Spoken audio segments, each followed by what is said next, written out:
ಗೌರಿ ಹಬ್ಬದ ದಿನ ನಮ್ಮ ರಾಜ್ಯದ ಮಹತ್ವಾಕಾಂಕ್ಷೆ ಯೋಜನೆ ಕೋಲಾರ, ಚಿಕ್ಕಬಳ್ಳಾಪುರ, ಬೆಂಗಳೂರು ಗ್ರಾಮಾಂತರ, ರಾಮನಗರ, ತುಮಕೂರು, ಹಾಸನ ಇವೆಲ್ಲೂ ಕೂಡ ಎತ್ತಿನೊಳೆ ಕನಸನ್ನ ನಾವೆಲ್ಲ ಕಾಣ್ತಾ ಇದ್ದೋ. ಬಹಳ ಹಿರಿಯ ನಾಯಕರುಗಳೆಲ್ಲ ಹೋರಾಟ ಮಾಡಿದ್ದಾರೆ. ಅನೇಕ ಪಕ್ಷಗಳು ಕೂಡ ಸಹಕಾರ ಕೊಟ್ಟಿದೆ. ಮೊನ್ನೆ ತಾನೇ ಹೋಗಿ ಟ್ರಯಲ್ ರನ್ ಮಾಡಿ ಬಂದಿದ್ದೇನೆ. ಒಂದು ವರ್ಷದಿಂದ ಬಹಳ ಚಾಲೆಂಜಿಂಗ್ ಜಾಬ್ ಅಂತ ಜವಾಬ್ದಾರಿ ತೆಗೆದುಕೊಂಡಿದ್ದೆ. ಬೇಕಾದಷ್ಟು ಟೀಕೆಗಳು ಬರ್ತಾ ಇತ್ತು. ಟೀಕೆಗಳು ಬರ್ಲಿ, ಏನ್ ತೊಂದರೆ ಇಲ್ಲ. ಸೊ ಅದಕ್ಕೆ ಇವತ್ತು ಆ ನೀರನ್ನ ಹೊರಗಡೆ ತಂದು ಈಗಾಗಲೇ ನಾವು ಚಾನೆಲ್ಗಳಿಗೆಲ್ಲ ಬಿಡ್ತಾ ಇದ್ದೇವೆ. ಮಧ್ಯ ಸ್ವಲ್ಪ ಫಾರೆಸ್ಟ್ ಅಲ್ಲಿ ಸ್ವಲ್ಪ ಸಮಸ್ಯೆ ಇದೆ. ಅದನ್ನು ಕೂಡ ಸೆಪರೇಟ್ ಮಾಡಿದ್ದೇವೆ, ಅಪ್ಲೋಡ್ ಮಾಡಿದ್ದೇವೆ. ಅವ್ರು ಹ್ಯಾಂಡ್ ಓವರ್ ಮಾಡಿದ ತಕ್ಷಣ ಮೇಜರ್ ಚಾನೆಲ್ಗೆ ಬಂದು ನೀರು ಬೀಳ್ತದೆ. ಈಗ ಸದ್ಯ ವಾಣಿ ವಿಲಾಸು ಎಲ್ಲ ಕೂಡ ನೀರು ಹೊರಗಡೆ ಹೋಗ್ತಾ ಇದೆ. 7 ವೇರ್ ಕೂಡ ಪಂಪ್ಗಳು ಕೂಡ ಈಗ ಚಾಲನೆ ಇದೆ.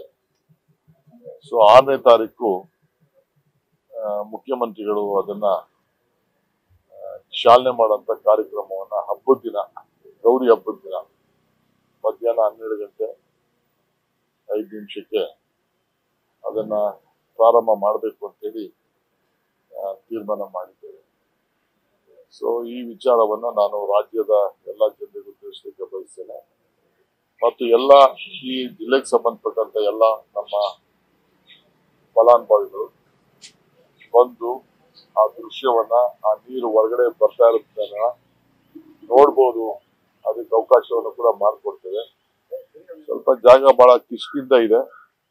ಅದು ಕೂಡ ನಮ್ಮ ಪೊಲೀಸ್ ಇಲಾಖೆಗೆ, ಜಿಲ್ಲಾ ಅಡ್ಮಿನಿಸ್ಟ್ರೇಷನ್ಗೆ ಅದಕ್ಕೆಲ್ಲ ವ್ಯವಸ್ಥೆ ಮಾಡ್ಲಿಕ್ಕೆಲ್ಲ ನಾನು ತಿಳಿಸಿದ್ದೇನೆ.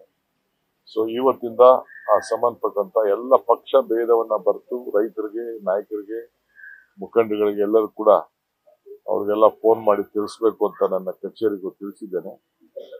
ಸೊ ಎಲ್ಲ ಡಿಸ್ಟ್ರಿಕ್ಟ್ ಮಿನಿಸ್ಟರ್ಗಳಿಗೂ ಕೂಡ ಇನ್ವೈಟ್ ಮಾಡ್ತಾ ಇದ್ದೇನೆ. ಜನಪ್ರತಿನಿಧಿಗಳಿಗೂ ಇನ್ವೈಟ್ ಮಾಡ್ತಾ ಇದ್ದೇವೆ.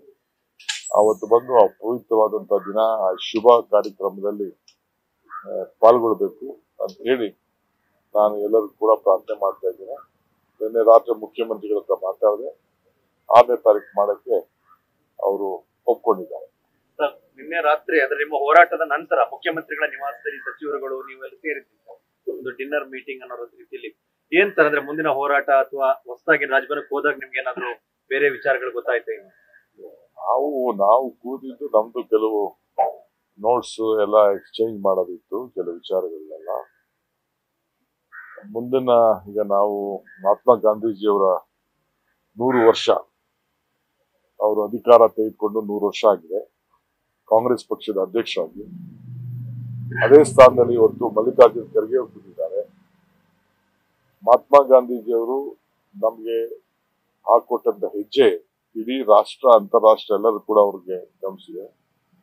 ಅವರ ಹಾದಿ ನಮ್ಮ ಮುಂದಿನ ಪೀಳಿಗೆಗೆ ನಾವು ತಿಳಿಸ್ಬೇಕು.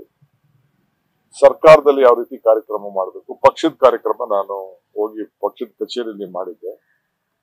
ಸೊ ಅದಕ್ಕೆ ಒಂದು 15 ಜನ ಮಂತ್ರಿಗಳನ್ನೆಲ್ಲ ಕರೆಸಿ ಏನ್ ಮಾಡ್ಬೋದು, ಎತ್ ಮಾಡ್ಬೋದು ಅಂತೇಳಿ ಒಂದು ವಾರದಲ್ಲಿ ನೀವೆಲ್ಲ ರಿಪೋರ್ಟ್ ಕೊಡಬೇಕು. ನಿಮ್ಮ ಅಭಿಪ್ರಾಯಗಳನ್ನ ಸಾರ್ವಜನಿಕರ ಹತ್ರ, ಕಾರ್ಯಕರ್ತರ ಹತ್ರ ಚರ್ಚೆ ಮಾಡ್ಬಿಟ್ಟು ತಿಳಿಸ್ಬೇಕು ಅಂತೇಳಿ ಅವ್ರಿಗೆ, ಸರ್ಕಾರದ ಮಂತ್ರಿಗಳಿಗೆ ನಾವು ತಿಳಿಸಿದ್ದೇವೆ. ಇನ್ನು ಪಕ್ಷದಲ್ಲೂ ಕೂಡ ಒಂದು ಕಮಿಟಿ ಮಾಡಿದ್ದೆ, ಅಲ್ಲೂ ಕೂಡ ಚರ್ಚೆ ಮಾಡಿದ್ದೇವೆ. ಅವರು ಅನೇಕ ಅಭಿಪ್ರಾಯಗಳನ್ನ ಕೊಟ್ಟಿದ್ದಾರೆ. ಇಲ್ಲಿ ಮಂತ್ರಿಗಳಿಗೂ ಕೂಡ ತಿಳಿಸಿದ್ದೇವೆ. ಇದು ಪಾರ್ಟಿನೂ ಮಾಡ್ತದೆ, ಗೌರ್ಮೆಂಟು ಮಾಡ್ತದೆ. ನನಗೆ ನಾನು ಕುನ್ನವರಿ ರಿಪೋರ್ಟು ಗೊತ್ತಿಲ್ಲ, ಸುಧಾಕರ್ ಮಾತು ನನಗೆ ಗೊತ್ತಿಲ್ಲ, ನನಗಿನ್ನ ಏನು ವಿಚಾರ ಗೊತ್ತಿಲ್ಲ. ನಾನು ಮಾಹಿತಿ ಏನಾದ್ರು ಬಂದ ಮೇಲೆ ನಮ್ಮ ಸರ್ಕಾರದಿಂದ ವಕ್ತಾರರಿದ್ದಾರೆ, ಅವ್ರು ಮಾತಾಡ್ತಾರೆ. ನನಗೆ ಹೆಚ್ಚಿಗೆ ಬಂದಾಗ ಬೇಕಾದ್ರೆ ನಾನು ಆ ವಿಚಾರ ತಿಳ್ಕೊಂಡು ಮಾತಾಡ್ತೀನಿ. ಸರ್, ನಿನ್ನೆ ರಾಜಭವನ RTI ಮೂಲಕ ಅಧಿಕೃತವಾಗಿ ನಮ್ಮ ಬಳಿ ಯಾವುದೇ ಫೈಲ್ ಇಲ್ಲ ಅಂತ ಮಾಹಿತಿ ಕೊಟ್ಟಿದೆ ಸರ್. ಹಾಗಿದ್ರೆ ಫೈಲ್ಗಳು ಎಲ್ಲಿ ಹೋಯ್ತು ಅನ್ನೋ ಪ್ರಶ್ನೆಗಳು ಸರ್.